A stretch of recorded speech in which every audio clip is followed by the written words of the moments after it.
अगर आप real estate में प्रॉपर्टी बेच रहे हैं तो आपको पेमेंट सही तरीके से लेना बहुत ज़रूरी है, क्योंकि आपको आगे चलकर कानूनी और इनकम टैक्स का खतरा ना हो। आज मैं आपके साथ ऐसे ही 5 पॉइंट पर डिस्कशन करने वाला हूं जिससे आप प्रॉपर्टी बेचकर पेमेंट को सही तरीके से ले सकते हैं। तो वीडियो को जुड़े रहें, पूरा देखें अगर आप प्रॉपर्टी में इन्वेस्टमेंट करते रहते हैं।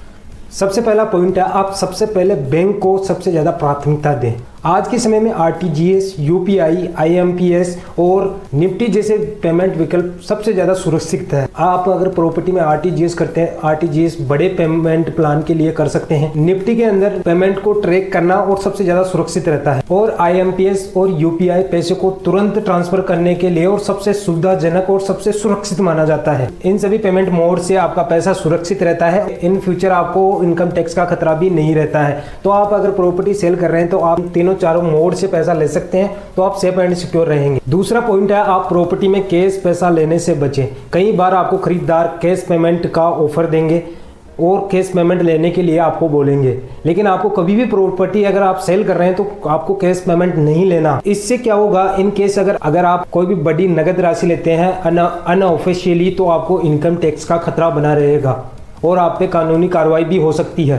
तो इससे बचें। अगर आप ज़्यादा अमाउंट कैश में लेंगे तो नकली नोट का जोखिम भी बना रहेगा, तो इससे आप बचें और इसे इग्नोर करें। और भविष्य में आपके पास कोई प्रूफ नहीं होगा कि आपके पास ये पैसा कहाँ से आया है, तो आप एक कानूनी तौर पर फंस सकते हैं। आप बहुत ही बड़ी परेशानी में भी फंस सकते हैं। तो इससे बचें या इसे इग्नोर करें। और अगर प्रॉपर्टी में कैश लेना जरूरी है तो इसके अंदर आप जो भी कैश पैसा ले उसकी रिसिप्ट जरूर लें और सारा रिकॉर्ड मेंटेन करके रखें, जिससे आपको फ्यूचर में कोई भी समस्या नहीं होगी। तीसरा पॉइंट है, आपको सेल एग्रीमेंट और टर्म्स और कंडीशन क्लियर करनी होगी। प्रॉपर्टी सेल का ट्रांजैक्शन आपके पास सेल एग्रीमेंट में होना चाहिए। और आप सेल एग्रीमेंट में आपके पास क्या क्या होना चाहिए, कुल प्रॉपर्टी की कीमत और भुगतान की गई शर्तें आपके सेल एग्रीमेंट में होना चाहिए। और उसके बाद टोकन मनी और उसके रिफंड के नियम भी आपके पास उस सेल एग्रीमेंट में होना चाहिए। और आपके पास बकाया राशि कब और कैसे दी जाएगी, इसका भी आपके पास सेल एग्रीमेंट में लिखित रूप में होना चाहिए। लोन, लीगल केस और अन्य लायबिलिटीज की जानकारी आपको होनी चाहिए। और आप इसके अंदर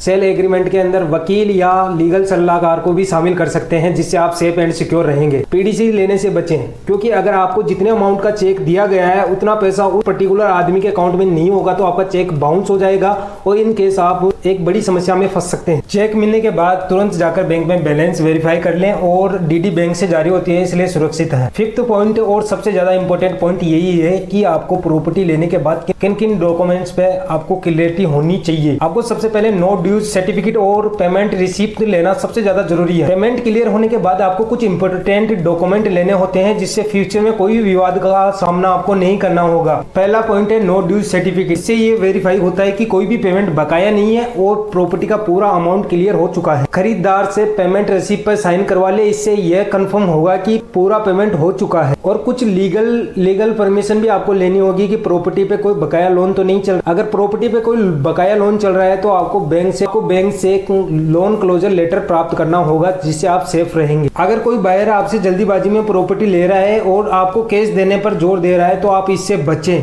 और केयरफुल रहें। अगर आपने कैश अमाउंट लिया तो आप कानूनी विवाद में फंस सकते हैं, क्योंकि आपके पास जो कैश अमाउंट आएगा आपके पास उसका कई बार ये फ्रॉड और ब्लैक मनी ट्रांजैक्शन में भी बदल जाता है। इसलिए आप सेफ एंड सिक्योर रहें। अगर आज के इस वीडियो में मेरे द्वारा दी गई जानकारी अगर आपको पसंद आई हो तो चैनल को सब्सक्राइब करें और कमेंट बॉक्स में कमेंट करके बताएं कि आप किस टॉपिक पर वीडियो देखना चाहते हैं और किस प्रकार की आप नॉलेज लेना चाहते हैं, ताकि मैं आपके लिए उस टॉपिक के ऊपर वीडियो बनाऊं और आपको डिटेल में नॉलेज दूं।